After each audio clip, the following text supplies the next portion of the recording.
nanti pulang tetap jalannya benar ya. Iya, iya. Nah, oke. Ini tadi sudah membahas tentang fase-fase yang kita jumpai di kehidupan ini ya, di dunia ini. Ada bahagia, ada sedih, ada lapang, dan ada sempit. Kemudian, apalagi mungkin ada yang bisa ditambahkan Mas Faris selain empat hal itu?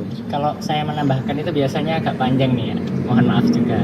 Jadi pertama menanggapi tadi soal itu ya, soal ada kesedihan, ada lapang, ada sempit. Sejatinya kita itu sebagai orang-orang yang beriman, ketika mendapatkan ujian itu akan menambah keimanan kita dengan sabar, kayak gitu. Setelah itu ketika kita mendapatkan nikmat, itu juga akan menambah keimanan dengan syukur gitu. Jadi intinya orang Islam itu tiada berputus asa dari rahmat Allah gitu. Jadi apa aja itu bisa jalan gitu, senang gitu, apa aja nikmat gitu. Nggak mungkin orang yang beriman kok pas diuji nggak bisa bersabar, itu nggak mungkin, karena sabar itu kalau kuota itu unlimited gitu ya, nggak ada batasnya. Jadi nggak akan habis sabar itu. Jadi kalau ada orang yang diuji dan nggak sabar, berarti dipertanyakan imannya. Beda lagi tadi, ketika diberi nikmat bersyukur, maka dia juga akan apa-apa itu sesuai agama, itu kalau sesuai agama kan enak kayak gitu.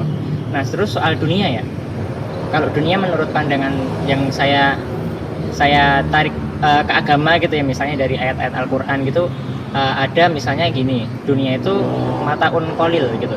Mataun qalil itu kesenangan yang sedikit, kesenangan yang sementara. Mataun gurur gitu, kesenangan yang menipu. Terus di dalam ayat lain itu ibarat seorang petani yang menanam tanaman gitu ya, awalnya menghijau kan, membuat petaninya senang gitu, akhirnya menguning layu gitu. Itulah dunia ya, kita lahir, terus kita punya prestasi, kita dewasa, terus itu kita tua kayak tanaman tadi gitu, layu gitu, akhirnya ya berakhir. Terus seperti yang disampaikan di ketika jihad pagi tadi, Ustadz Nur Khalid berpesan bahwasanya dunia ini ketika kita hidup memandang akhirat itu layaknya sebuah kisah gitu. Karena itu sebuah kisah, akhirnya banyak yang tidak mengimaninya gitu. Mau cerita gitu. Akhirnya ketika nanti kita di akhirat, justru dunia inilah yang akan menjadi hanya sebuah cerita kayak gitu.